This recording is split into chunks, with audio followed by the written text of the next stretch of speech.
All right, so today in training, we are going to talk about comparative market analysis, otherwise known as CMAs.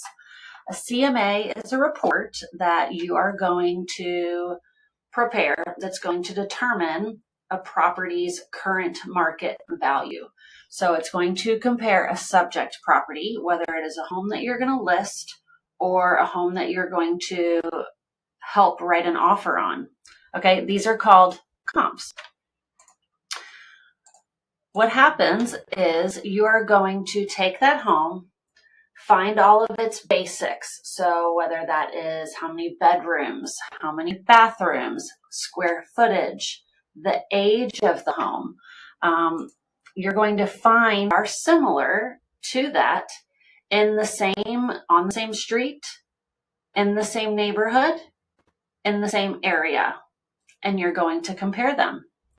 So the reason that these things are important is basically we want to make sure that we're not overpricing a home if we're going to list it based on the current market value. And it's also important if you're on the buy side that we are not offering more than the home is worth. So it basically is going to check what the listing price is to make sure that there are comparable homes in that same area that make that pricing make sense. Okay. Another reason that that's very important, especially on the buy side, is that a lender or a bank is only going to loan us what that home is worth, and that comes from an appraisal, which uses similar techniques in order to find what the market is saying that house is worth.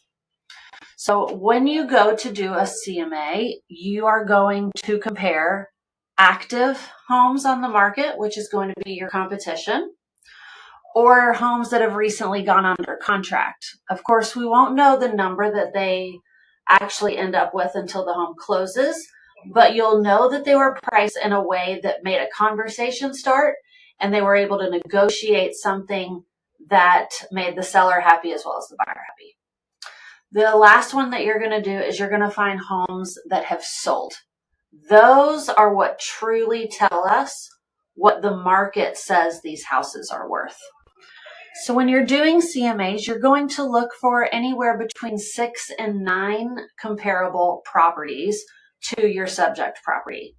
Again, when you're looking at that kind of stuff, you are going to look for bedrooms, bathrooms, square footage, age, things of that nature that will make the home. You're also going to look at upgrades, the quality, the shades in, things like that. You're not to, for instance, compare, a huge home to a small home or a house on one side of the town to another side of the town. We need apples to apples and oranges to oranges, if that makes sense. So again, when you do this, you're going to also stay within that area. You always want to start out with the street.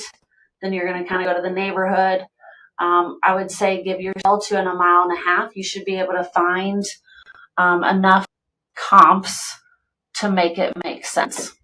When you go through this listing, this CMA training, you're going with the information. And when you're done, I want you to get with your mentor, and you're going to get with a lead listing agent in your office and have them give you an MLS sheet of a home, maybe that they recently listed that's on the market, and you're going to do practice CMAs. I would say do 2 of them so that you kind of get a good ideas flow and how they work, because CMAs are very, very important in our business, just to let us know exactly what these homes are worth, what we should offer, or how we price them. Good luck, and as always, if you need anything, let me know.